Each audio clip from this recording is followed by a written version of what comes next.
பெண் குழந்தைகளோட முன்னேற்றம் கல்வி அப்படின்னு அவங்களோட நலன்ல எப்பவுமே அரசு அக்கறை எடுத்துட்டு தான் வருது. அதனாலதான் பெண் குழந்தைகளுக்குன்னு செல்வ மகள் சேமிப்பு திட்டம் அப்படிங்கிற திட்டத்தை மத்திய அரசால 2015 கொண்டு வரப்பட்டுச்சு. அதே மாதிரி ஆண் குழந்தைய வச்சிருக்கவங்க கூட தங்களோட குழந்தைக்கும் இப்படி ஒரு திட்டம் வேணும் அப்படின்னு போஸ்ட் ஆபீஸ்ல எல்லாம் கேட்க தொடங்கிட்டாங்களாம். அதனாலதான் ஏற்கனவே இருக்க PPF அப்படிங்கிற பொது வைப்பு நிதி திட்டத்தின் கீழே மைனர் அப்படின்னு வரைமுறைப்படுத்துற 18 வயசு பூர்த்தி ஆகாதவங்களுக்கான திட்டத்தின் கீழே சேமிப்ப தொடங்கலாம் அப்படின்னு அறிவுறுத்தப்பட்டுச்சு. அந்த வகையில ஆண் குழந்தைகளுக்காகவே தமிழக அரசால தொடங்கப்பட்டதுதான் இந்த பொன்மகன் சேமிப்பு திட்டம். இந்த திட்டம் 2015ஆம் ஆண்டு தமிழக அரசால தொடங்கப்பட்டுச்சு. இந்த திட்டத்தோட முழு பெயர் பொன்மகன் பொது வாய்ப்பு நிதி திட்டம்.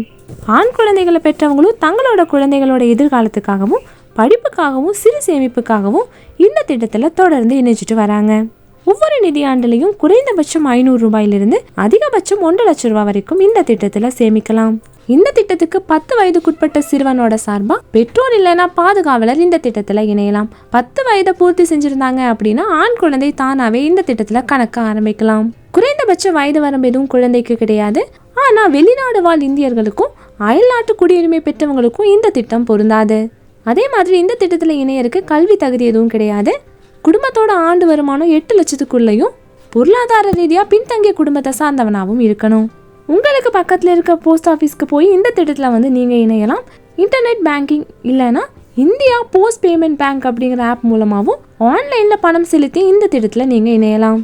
விண்ணப்ப படிவத்தை நிரப்பி கொடுக்கும்போது ஆண் குழந்தையோட பிறப்பு சான்றிதழ், பெற்றோர் இல்லைன்னா பாதுகாவலரோட அடையாள சான்றிதழ், பெற்றோரோட சரியான முகவரி, Aadhaar card, PAN card, photo இந்த மாதிரியான ஆவணங்கள் எல்லாம் தர வேண்டி இருக்கும். ஆரம்ப வைப்பு தொகையை 500 ரூபாயை செலுத்தினாலே குழந்தைக்கு பாஸ்புக் தந்துடுவாங்க. கடந்த 10 வருடங்களாவே 7% குறையாமல் தான் வட்டி வழங்கப்படுது. உதாரணத்துக்கு மாசம் 1000 செலுத்தினீங்க அப்படின்னா 15 வருஷத்துல 1,80,000 ரூபாய் நீங்க செலுத்தியிருப்பீங்க. இதுக்கு வட்டியா 1,35,578 ரூபாய் கிடைக்கும். அப்படின்னா உங்களுக்கு 15 வருஷங்கள் கழிச்சு மொத்த முதிர்வு தொகையா 3,15,572 ரூபாய் கிடைக்கும். அதே மாதிரி வருடம் தவறாம நிதியாண்டோட மார்ச் 31க்குள்ள தவணையை செலுத்திட்டீங்க அப்படின்னா அபராதத்தையும் தவிர்க்கலாம். சேமிப்பு கணக்கு தொடங்கினதுலேருந்து 7 வருஷத்துக்கு அப்புறமா தான் இதில் பணம் எடுக்க முடியும்.